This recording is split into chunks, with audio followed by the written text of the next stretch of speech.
Hi guys, Gary Spike O'Sullivan here. I recommend you subscribe to Sport and Icons for all your latest boxing news. Good luck. So a pretty average weekend of boxing, if you like, and I didn't watch the main fights live, obviously due to the time difference, so I've managed to watch them earlier on today. And usually what I do is I would do a full breakdown of each fight, upload that video, right? But I've already done one for Moonsri against Fukuhara, and Moonsri is fighting at the minimum weight, and of course he is up to 49-0. But it does seem that a lot of people are disrespecting the fact that he's got that record because he fights at the minimum weight, but that's not really his fault how much he weighs. It's like some people saying, well, he needs to fight better opposition, but when you're a tiny guy, who else can you really fight? And it's almost like people say, well, you can't have the record, or your record should be null and void if you weigh so much. You have to weigh 135 and above, that kind of thing. I mean, that's complete garbage. But anyway, so Moonsri, he gets to 49-0, and it's a legitimate record. He needs one more win to equal Floyd Mayweather, and two more to beat it, and only if he was to retire. But he's only 32 years old. Is it wise to retire so early, or do you want the record? Either way, we'll have to see. Now, other fights on the weekend, you got Gamboa against Jason Sosa. Now, I urge you to go watch this fight, okay? Because for me, there is no way on God's earth Gamboa won this fight. Now, Sosa, I mean, he dropped Gamboa, and Gamboa took, was it at least 2 dives, I would say, in that one, just to break up the fight. Because, I mean, for me, Sosa was winning this fight comfortably, man, comfortably. And not only did he win this fight by, it wasn't even close, that's just my opinion, but the judges gave it to Gamboa. Absolutely disgraceful. Jason Sosa got robbed on this one. It's just my opinion, of course. If you guys were to watch it, maybe point out some bits that maybe I missed. But for me, I think that Sosa won this fight, and he loses a majority decision over 10 rounds. And like I say, Gamboa gets the win. I mean, Sosa, before this, when he fought Lomachenko, that was a decisive win by Lomachenko, right? But Gamboa, I don't know why the judges gave him this fight. I don't get it. Like I said, he got dropped. And the fact that when the heat was on, it appeared to me at least that he took a couple of dives just to almost break up the play, if you like, calm down the fight, that kind of thing.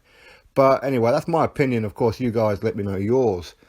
Now, with the other main fight, if you like, was Sergey Kovalev against Shabransky. Very decisive win for Kovalev. And this points out a couple of things. Number one, I mean, Andre Ward set the blueprint of how to beat Kovalev, right? And I'm not just talking about punching him in the nuts. I'm talking about how to move around him to frustrate Kovalev. And Shabransky just very, very wooden. Walked straight into him. No real head movement, all that kind of thing. And of course, Kovalev took him apart within 2 rounds. He dropped him. And then ultimately the referee put a stop to the fight in the second round up against the ropes when Kovalev was just teeing off on him. So Kovalev did very, very well in that fight. He's now WBO light heavyweight champion. Quite how he got a title fight after 2 straight losses, it's open for debate. I suppose he did lose to arguably the pound for pound king, and both of them were controversial, if you like. But either way, he got given the WBO world title, and he's now the champion. And it was a good win. It was a very, very dominant one. Like I said, Shabransky didn't really come to fight as such. He was almost like wanting to check out his heart. I think that's probably the best way to put it. Did Kovalev still have it in him? Would he get flashbacks of Andre Ward? But Shabransky just didn't even turn up, I suppose it would be best to say. But Kovalev's very, very good. And I think that goes to show how much Andre Ward, or how great Andre Ward is, I suppose you could say. Because the way that he managed to overwhelm Kovalev at times, whereas Shabransky, not even close. Now, for me, the main fight, and it's just for me, the main fight of this weekend is the fact that we now have a new WBA regular heavyweight champion in Manuel Charr. A lot of people were picking Alexander Ustinov to beat him. I wanted Charr to win, but I thought that Ustinov would stay behind his jab and just keep him at bay all night. I was expecting a points victory for Ustinov, but Manuel Charr did exactly what I wanted him to do. You know, he came in to bully him, and that's pretty much what he'd done. He managed to drop Ustinov as well. I think it might be the first or second time that Ustinov's ever been dropped before. And Manuel Charr, he wins his fight on points, and I'm very, very happy about this one. Not too happy with the fact that you can now call Manuel Charr a world champion, because for me, Charr, Ustinov or Fraser Quendo are not world champion material. That's just my opinion right now. They haven't earned it. But the WBA are so hell-bent on getting a one title holder. So what they've done was, rather than just award Anthony Joshua the super title, well, he is the super champion, okay, but they created this other belt again. They brought it back in order to disband it. It's almost pointless.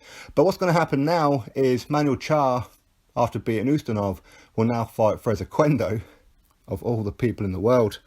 He's now going to be fighting Fraser Quendo for that belt, and the winner of these will become the mandatory for Anthony Joshua's WBA Super. So it'll be WBA regular versus WBA Super champion to consolidate the belts. So there's only one champion for one belt. Like I said, there's a couple of reasons why the WBA did it. Doesn't make too much sense to me. But either way, that's how it is.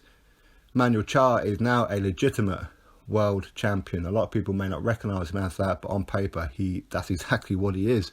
This is a title that Lucas Browne previously held when he beat Chagayev, and of course he was meant to defend that against Fraser Quendo, and then when Fraser Quendo got injured, he was meant to fight against Shannon Briggs.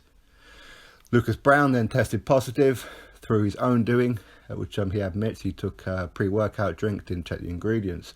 So he got pushed to one side, and of course Shannon Briggs was meant to fight Fraser Quendo.